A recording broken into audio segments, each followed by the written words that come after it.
We begin this bulletin with a news alert coming in. Indian Prime Minister Narendra Modi is chairing a crucial meeting with all state chief ministers as India now is witnessing a sudden spike in COVID-19 cases in the last few days. And in the last 24 hours, India reported more than 28,000 new COVID-19 cases according to the Health Ministry official figures. Out of these, nearly 17,864 new cases have been reported in the state of Maharashtra alone. Let's now listen in. कि स्थानीय स्तर पर governance को लेकर जो भी दिक्कत हैं, उनकी पड़ताल, उनकी समीक्षा की जानी और उन दिक्कतों को सुलझाया जाना, ये मैं समझता हूं वर्तमान में बहुत आवश्यक है। ये मंथन का विषय है कि आखिर कुछ क्षेत्रों में ही टेस्टिंग कम क्यों हो रही है, क्यों ऐसे ही क्षेत्रों में टीकाकरण भी कम हो रहा है। मैं समझता हूं कि ये गुड गवर्नेंस की परीक्षा का भी समय है। कोरोना की लड़ाई में हम आज जहां तक पहुंचे हैं, उसमें और उससे जो आत्मविश्वास आया है, ये आत्मविश्वास, हमारा कॉन्फिडेंस ओवर कॉन्फिडेंस भी नहीं हो जाना चाहिए। हमारी ये सफलता लापरवाही में भी नहीं बदलनी चाहिए। हमें जनता को पैनिक मोड में भी नहीं लाना है। एक भय का साम्राज्य फैल जाए, ये भी स्थिति नहीं लानी है। और कुछ सावधानियां बरत करके, कुछ इनिशिएटिव लेकर के हमें जनता को परेशानी से मुक्ति भी दिलानी है।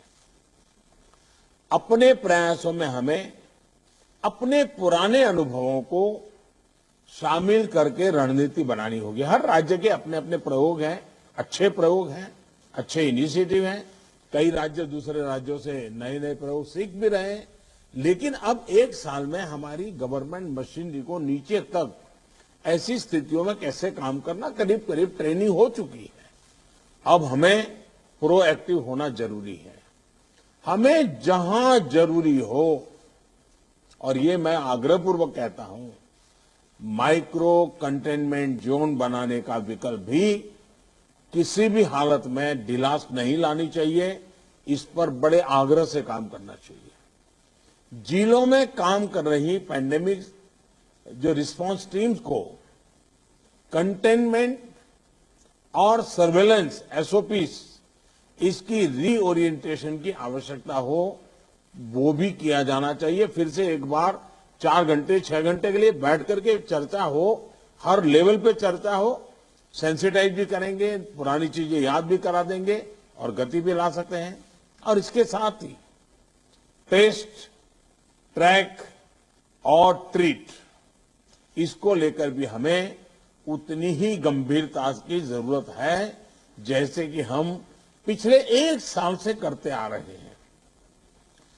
हर संक्रमित व्यक्ति के कॉन्टैक्ट को कम से कम समय में ट्रैक करना और आरटी-पीसीआर टेस्ट रेट 70% से ऊपर रखना बहुत अहम है। हम ये भी देख रहे हैं कि कई राज्यों में रैपिड एंटीजन टेस्टिंग पर ही ज्यादा बल दिया जा रहा है और उसी भरोसे गाड़ी चल रही है। जैसे केरल है, उड़ीसा है, छत्तीसगढ़ है, यूपी है। मुझे लगता है कि इसमें बहुत तेजी से बदल की जरूरत है। इन सभी राज्यों में, मैं तो चाहता हूं देश के सभी राज्यों में हमें आरटी-पीसीटी टेस्ट और बढ़ाने पर जोर देना होगा। एक बात जो बहुत ध्यान देने वाली है वो ये कि इस बार हमारे टियर 2 और टियर 3 शहर जो शुरू में प्रभावित नहीं हुए थे, उनके आसपास के क्षेत्र प्रभावित ज्यादा हो रहे हैं। देखिए, इस लड़ाई में हम सफलतापूर्वक बच पाए हैं, उसका एक कारण था कि हम गांवों को इससे मुक्त रख पाए थे। लेकिन टियर 2, टियर 3 सिटी पहुंचा तो इसको गांव में जाने से देर नहीं लगेगी और गांवों को संभालना, हमारी व्यवस्थाएं बहुत कम पड़ जाएगी। और इसलिए हमें छोटे शहरों में टेस्टिंग को बढ़ाना होगा। हमें छोटे शहरों में रेफरल सिस्टम और एम्बुलेंस नेटवर्क के ऊपर विशेष ध्यान देना होगा। प्रेजेंटेशन में ये भी बात हमारे सामने रखी गई कि अभी वायरस का स्प्रेड डिस्प्रेस्ड मैनर में हो रहा है। इसकी बहुत बड़ी वजह यह भी है कि अब पूरा देश ट्रैवल के लिए खुल चुका है, विदेशों से आने वाले लोगों की संख्या भी बढ़ी है। इसलिए आज हर एक केस के ट्रैवल की, उसके कॉन्टैक्ट्स के ट्रैवल की सूचना सभी राज्यों को आपस में भी साझा करना जरूरी है। आपस में जानकारी साझा करने के लिए किसी नए मैकेनिज्म की जरूरत लगती है तो उस पर भी विचार होना चाहिए। इसी तरह विदेश से आने वाले यात्रियों और उनके कॉन्टैक्ट्स के सर्वेलेंस के लिए एसओपी के पालन की जिम्मेदारी भी हमारी अब बढ़ गई है। अभी हमारे सामने कोरोना वायरस के न्यूट्रंस को भी पहचाने और उनके प्रभावों का आकलन का भी एक प्रश्न है। आपके राज्यों में आपको वायरस के वेरिएंट का पता चलता रहे, इसके लिए भी जीनोम सैंपल भी टेस्टिंग के लिए भेजा जाना उतना ही अहम है। साथियों, वैक्सीन अभियान को लेकर कई साथियों ने अपनी बात रखी। निश्चित तौर पर इस लड़ाई में वैक्सीन अब 1 साल के बाद हमारे हाथ में एक हथियार आया है। ये प्रभावी हथियार है। देश में वैक्सीनेशन की गति लगातार बढ़ रही है। हम एक दिन में 30 लाख लोगों को वैक्सीन करने के आंकड़े को भी एक बार तो पार कर चुके हैं। लेकिन इसके साथ ही हमें वैक्सीन डोसेज वेस्ट होने की समस्या को बहुत गंभीरता से लेना चाहिए। तेलंगाना और आंध्र प्रदेश में 10% से ज्यादा वैक्सीन वेस्टेज है। यूपी में भी वैक्सीन वेस्टेज करीब करीब वैसा ही है। वैक्सीन क्यों वेस्टेज हो रही है, इसकी भी राज्यों में समीक्षा होनी चाहिए और मैं मानता हूं हर रोज शाम को इसकी मॉनिटरिंग की व्यवस्था रहनी चाहिए और हमारी सिस्टम को प्रोएक्टिव लोगों को कांटेक्ट करके एक साथ इतने लोग मौजूद रहें ताकि वैक्सीन वैक्सीन वेस्टेज न जाए, इसकी व्यवस्था होनी चाहिए। क्योंकि एक प्रकार से जितना परसेंटेज वेस्टेज होता है, हम किसी के अधिकार को बर्बाद कर रहे हैं। हम किसी के अधिकार को बर्बाद करने का हमें हक नहीं है। स्थानीय स्तर पर प्लानिंग और गवर्नेंस की जो भी कमियां हैं, उन्हें तुरंत सुधारा जाना चाहिए। वैक्सीन वेस्टेज जितनी रुकेगी, और मैं तो चाहूंगा राज्यों ने तो जीरो वेस्टेज के टारगेट से काम शुरू करना चाहिए। हमारे यहां वेस्टेज नहीं होने देंगे। एक बार कोशिश करेंगे तो इंप्रूवमेंट जरूर होगा। उतने ही ज्यादा हेल्थ वर्कर्स, फ्रंटलाइन वर्कर्स और दूसरे एलिजिबल लोगों को वैक्सीन की दोनों डोज पहुंचाने के हमारे प्रयास सफल होंगे। मुझे विश्वास है कि हमारे इन सामूहिक प्रयासों और रणनीतियों का अमल जल्दी हमें दिखाई देगा और उसका परिणाम भी नजर आएगा। अंत में मैं कुछ बिंदु फिर एक बार दोहराना चाहता हूं ताकि हम सभी इन विषयों पर ध्यान देते हुए आगे बढ़े। एक मंत्र जो हमें लगातार हम सबको कहना होगा, दवाई भी और कड़ाई भी। देखिए, दवाई मतलब बीमारी चली गई ऐसा नहीं। मान लीजिए किसी को जुकाम हुआ है, उसने दवाई ले ली, सब ली, लेकिन इसका मतलब ये नहीं है कि उसको ठंडी जगह पे बिना सुरक्षा के ऊनी कपड़े वगैरह पहने बिना वो चला जाए, बारिश में कहीं भीगने के लिए चला जाए। भाई ठीक है, तुमने दवाई ली है, लेकिन तुम्हें बाकी संभालना तो पड़ेगा ही पड़ेगा। ये हर हेल्थ का नियम है जी। ये कोई इस बीमारी के लिए नहीं है, ये हर बीमारी के लिए है जी। अगर हमें टाइफाइड हुआ, दवाई हो गई, सब हो गई, फिर भी डॉक्टर कहते हैं भाई इन चीजों को नहीं खाना। ये वैसा ही है। और इसलिए मैं समझता हूं इतनी सामान्य बात लोगों को समझानी चाहिए। और इसलिए दवाई भी और कड़ाई भी, इस विषय में हम बार बार लोगों को आग्रह करें। दूसरा जो विषय मैंने कहा, आरटीपीसीआर टेस्ट को स्केल अप करना बहुत आवश्यक है ताकि नए केसेस की पहचान तुरंत हो सके। स्थानीय प्रशासन को माइक्रो कंटेनमेंट जोन बनाने की दिशा में हमें आग्रह करना चाहिए।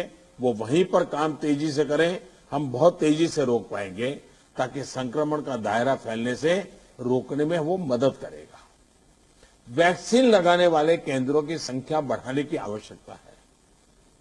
वो प्राइवेट हो, सरकारी हो, जितना, जैसा आपने मैप देखा होगा, वो आपके लिए भी राज्यवार भी बनाया, वो शुरू में जो ग्रीन डॉट वाला बताया था, और देखने से ही पता चलता है बहुत सारे इलाके हैं कि जहां लाइट ग्रीन लग रहा है, मतलब कि हमारे वैक्सीनेशन सेंटर उतने नहीं है और या तो एक्टिव नहीं है। देखिए, टेक्नोलॉजी हमारी बहुत मदद कर रही है, हम बहुत आसानी से डे टू डे चीजों को ऑर्गेनाइज कर सकते हैं।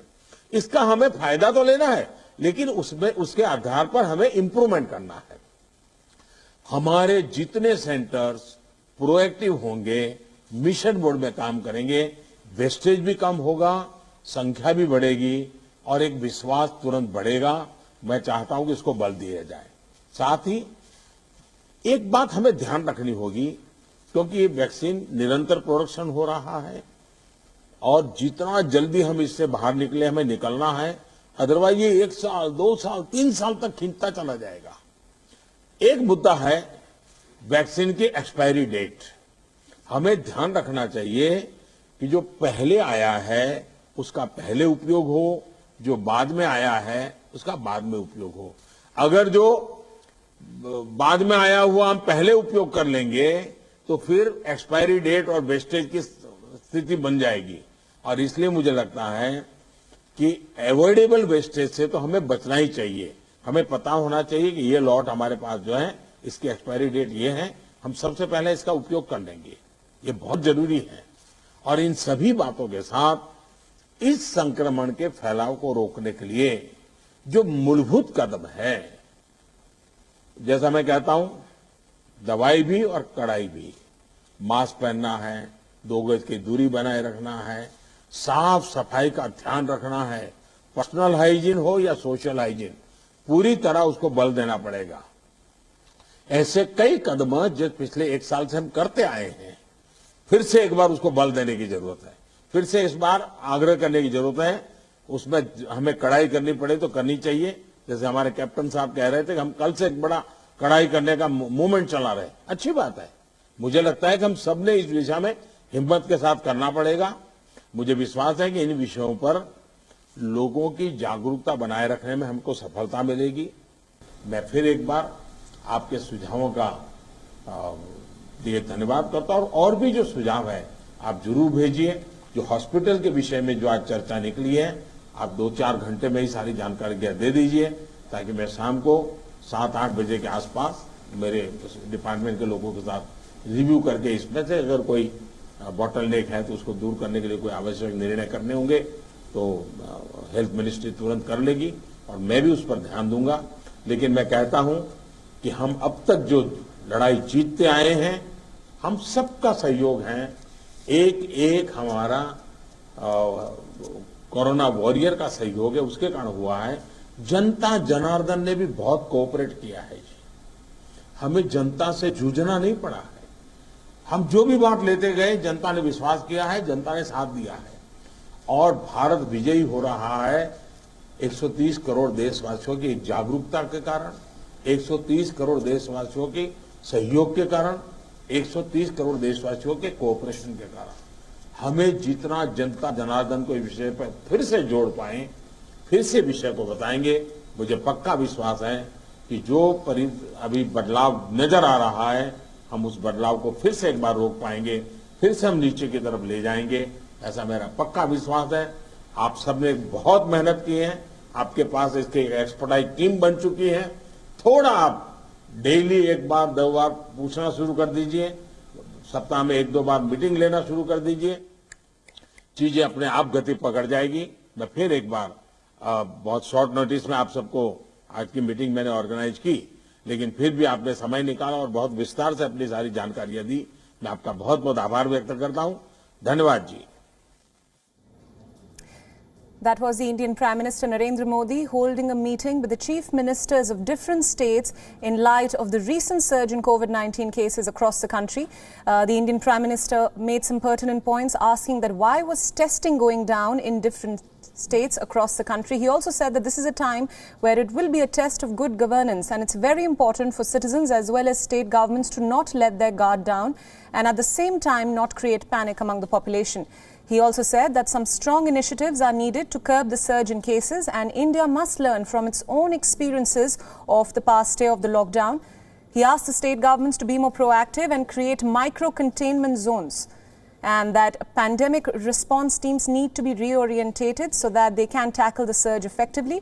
He also pointed out to the issue of vaccine wastage across different states and urged that rapid testing needs to continue, and that is the biggest weapon that we have against this disease. He also said that people must continue to take all precautions even after getting vaccinated. A vaccine is not a quick fix. He said that people must continue to wear a mask when in public and practice social distancing at all times. And at the same time, states should not just rely on antigen testing, but should actually take the RT-PCR test as the more reliable option. WION World is One is now available in your country. Download the app now and get all the news updates on the move.